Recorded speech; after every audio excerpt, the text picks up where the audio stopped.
మీ వాహనం రిజిస్ట్రేషన్ చేసి 15 ఏళ్లు నిండిందా? గడువు ముగిసినా రోడ్డెక్కుతున్నారా? అయితే జరభద్రం. నగరంలో ఆర్టీ అధికారులు ప్రత్యేక డ్రైవ్తో 15 ఏళ్లు నిండిన వాహనాలను వినియోగిస్తున్న వారిపై కేసులు నమోదు చేస్తున్నారు. పర్యావరణ పరిరక్షణలో భాగంగా 15 ఏళ్లు నిండిన వాహనాలతో కాలుష్యం తీవ్రత అధికంగా ఉంటుంది. పర్యావరణ శాఖ సూచనల మేరకు కాలం చెల్లిన వాహనాలపై రవాణా శాఖ కొరడా జులిపించనుంది.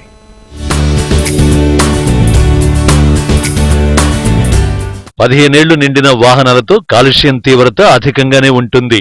ఇలాంటి సమయంలో నగరంలో చాలా మంది 15 ఏళ్లు నిండిన వాహనాలను రెన్యువల్ చేయించుకోకుండా వినియోగిస్తున్నారు. వాయు కాలుష్యానికి అడ్డుకట్ట వేయడంలో భాగంగా 15 ఏళ్ల కాల పరిమితిని కేంద్ర ఉపరితల రవాణా శాఖ నిర్ణయించింది.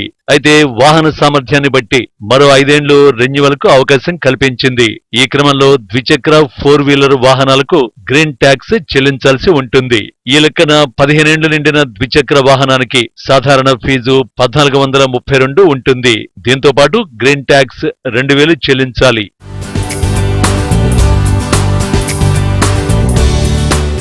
అయితే ఈ మొత్తం ప్రాసెస్ పూర్తయిన తర్వాత ఆ వాహనం మరో 5 ఏళ్లు వినియోగించడానికి అనుమతి లభిస్తుంది. ఇదే లెక్కన 15 ఏళ్లు నిండిన 4-వీలర్ అయితే సాధారణ ఫీజు 5,835 రూపాయలతో పాటు గ్రీన్ ట్యాక్స్ 5,000 రూపాయలు ఉంటుంది. గడువు ముగిసిన తర్వాత పెనాల్టీ అంటే నెలకు 500 ఉంటుంది.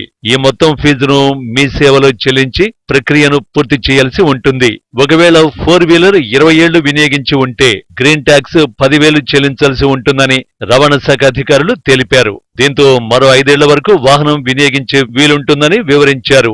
గ్రేటర్లో 15 ఏళ్లు గడువు ముగిసిన వాహనాలను వెంటనే రెన్యువల్ చేయించుకోవాలంటూ అధికారులు సూచించారు. నాన్ ట్రాన్స్పోర్ట్ వెహికల్స్ అంటే 2-వీలర్స్ కానీ 4-వీలర్స్ కానీ more than 15 years old vehicles అయితే వాళ్ళు గ్రీన్ ట్యాక్స్ వాళ్ళ ఏజ్ బట్టి గ్రీన్ ట్యాక్స్ ఉంది 5,000 నుంచి 10,000 రూపీస్ పర్ మ్యాక్సిమం వరకు. సో ఆ గ్రీన్ ట్యాక్స్ కట్టి వెహికల్స్ ఫిట్గా ఉంటే అంటే మా ఆర్టీఓ ఆఫీస్లో స్లాట్ బుక్ చేసుకుని వచ్చి ఇన్స్పెక్షన్ చేసి ఫీజు కూడా ఎక్కువ ఉంటుంది మోర్ దాన్ 15 ఇయర్స్ వెహికల్స్కి. ఆ ఫీజు కట్టి ఇన్స్పెక్షన్ చేసుకుంటే ఫిట్గా ఉంటే వెహికల్స్ రెన్యూ చేస్తారు.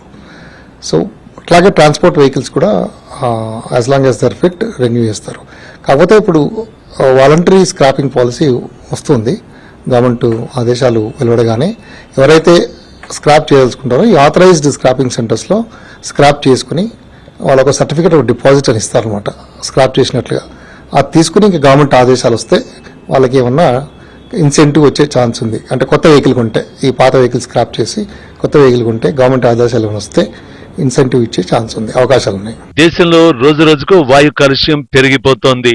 వాయు కాలుష్య నియంత్రణ కోసం కేంద్ర రాష్ట్ర ప్రభుత్వాలు చర్యలు తీసుకుంటున్నాయి. అందుకే 15 ఏళ్లు నిండిన వాహనాలపై కఠిన నిబంధనలు పెడుతున్నాయి. కండిషన్లో ఉన్న వాహనాలను మాత్రమే రెన్యువల్ చేస్తామని అధికారులు చెబుతున్నారు.